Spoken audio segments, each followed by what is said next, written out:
Hello everyone, a very warm welcome to you. My name is Nick on the ZX Spectrum, and today we're going to be looking at the third one of the Joe Blade games. Those people that can't count, well, third one means 3. Published by Players Premiere in 1989.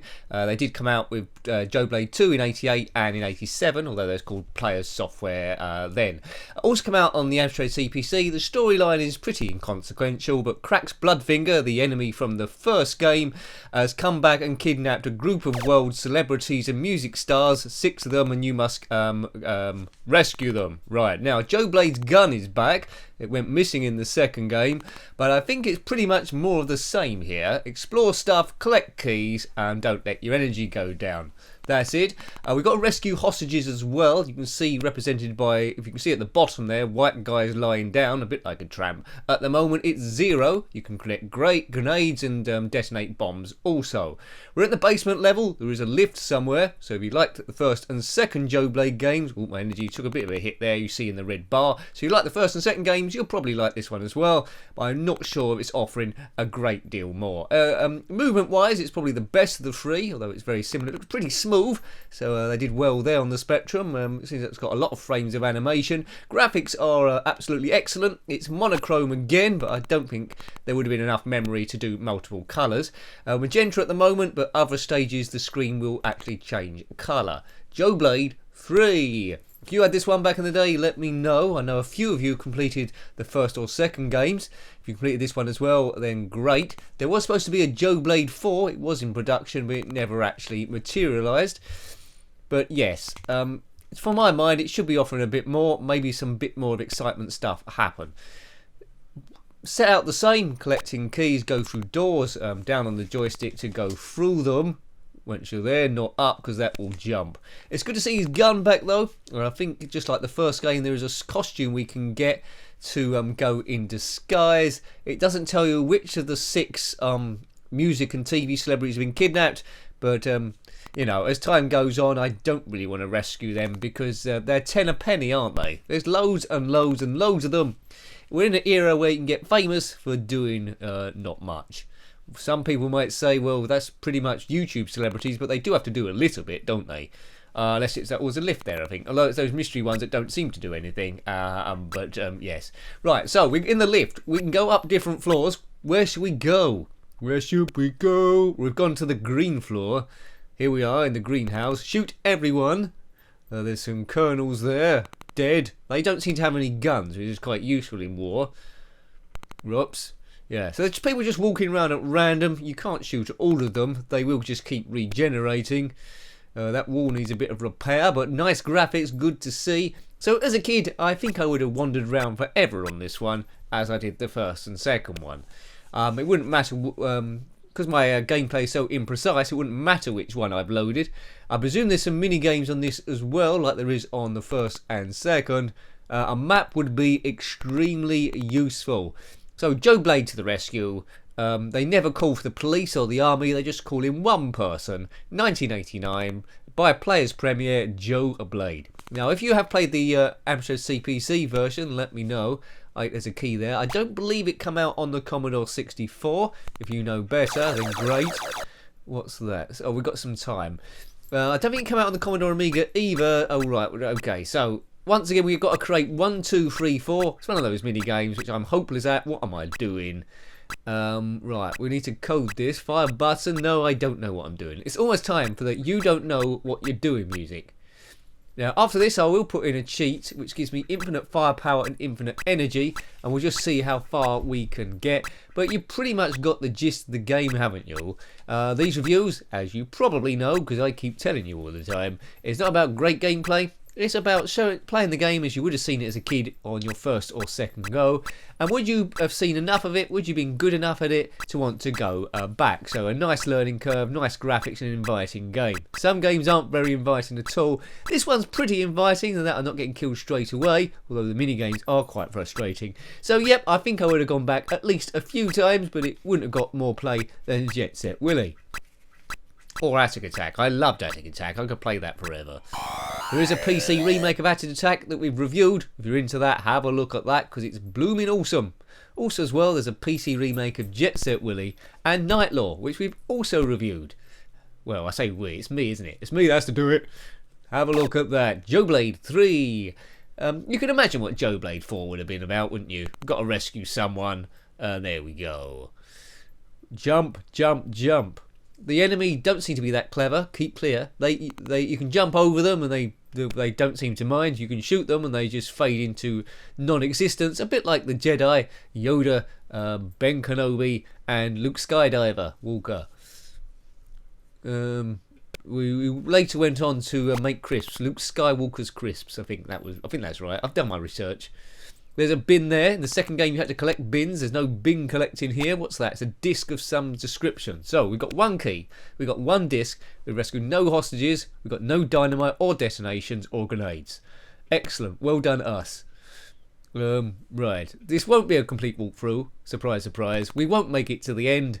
But yes. Hope you're enjoying your day. Back into the lift. Right. Now, it's all about guessing what colour. Let's go to a floor where it's like yellow. No, it's green again. And it's all green. We all live in a green submarine. What's that? Oh dear, I've trod on a landmine. Yeah, despite got the cheat on, you can still tread on a landmine and die. So it's a tip for you. In computer games, and indeed in real life, do not tread on landmines. So this channel is quite educational, really. I probably saved a lot of lives there. If you have trodden on a landmine, let us know in the comment section below. Maybe not. Right. Right, here we go. As Blackadder the Fourth said, if you're aware of that show, the common procedure once you tread on a landmine is to jump 200 feet into the air and scatter yourself over a large area. As I say, don't do it. Play this game instead, better simulated, nice shadowing there, nice gradient on the graphics. It's a nice looking game. Some might say a little bit boring, but it's of an era. The enemy's pretty similar all the way through. I'm not sure the Amstrad CPC maybe had a bit more colour to it, but it works well in monochrome. It's you know, it's pretty much its motif now. If the Spectrum next ever comes out, seems like I've been saying this for years, it's a game they might redo a bit of extra colour. Right, let's get in the lift. That's the most exciting bit of the game. None of the other ones had a lift. I can't seem to get to the 4th and 5th floor. We must have to find a different way up there. Floor 3 is Cyan, C-Y-A-N. Well, what's that? It's a disguise. Yeah, it's a disguise. See, so we're disguised as the enemy, so we don't need to shoot them. Cyan is a colour I never knew about till the Spectrum. No one talks about cyan. I must buy a pair of trousers. What colour? Cyan, please. C-Y-A-N. Right, so I'm collecting a few bits and bobs here. It'd be good, nice to rescue a hostage before the game is up. Another disc. I think some of these things are turning up at random, but it would have taken a little while to complete this game. I don't think you would have done it on day one, where it takes like 40 minutes or so to find everything. Possibly, but if you had a magazine with a map telling you where to go, I think it's doable, because there's nothing too deadly in this. There's no like level bosses. The most deadliest thing to kill you seems to be people walking into you, and you can jump over them and shoot them. You have got limited ammunition normally, but yes, the timer will start going down at some point in the game. Yes, a key, it says on floor 3. Every time you open a locked door, you can't take the key with you. It disappears to nowhere. It'd be good to have a skeleton key in this. I seem to have lost my outfit from before. Another key. Right, my favourite key would be the monkeys. Here they come, walking down the street. Something, something, something, something, something, and they meet.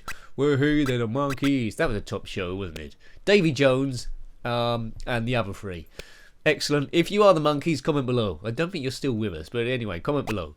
If you're an orangutan, comment below. I don't think you was in the monkeys, but you had the right species. What's he going on about? Nobody knows. Nobody knows. Right. I don't think I can play this too much more because I'm getting nowhere, and essentially we're just exploring similar rooms that have got different colours. There's a nice cabinet there, nice shelves, a few books and a pot and a loaf of bread, it seems. What's on that shelf? A yogurt pot and 3 other books. On that one, another loaf of bread. Who's stacking all this stuff? It's the same 3 books each time. I think we're in a... Oh look, dynamite. Is that going to kill me? No, I can't seem to pick that up. I must be able to pick that up. No. Well, there's an icon on my display. It says I should be able to pick it up, but I don't seem to be able to pick it up. If you know how to do that, let me know. No detonator. Oh, you need a detonator as well before you can pick up the dynamite. Well, who knew? Who knew? You, probably, if you completed it. Where are the detonators? The detonators. Yeah, right. They've decorated this place quite strangely. They've got a special deal on magenta paint. They've just decorated every room there. It's giving me. Oh, there's a hostage there, just waiting there. We've rescued someone. I don't know where he's gone, but he's rescued, teleported out the place. There's a door. We've got 5 keys. We should be able to get through there. Boof. There's another key for our trouble. There's a nice graph on the wall. I don't know. Perhaps it's my bank account. Boof. Shoot, shoot, shoot, shoot, shoot. Not a good. I think I just let off a hand grenade there. Not a good use of space. Yeah. Moving on up. Nothing can stop me. Well, yeah, boredom could possibly stop me, or the need to sleep.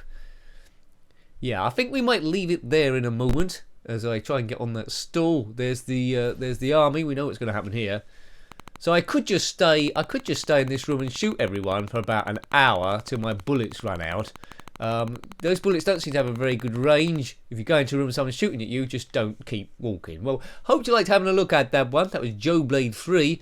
It's a good game, but it doesn't offer more compared to what the first and second games did. Published by Players Premier in 1989.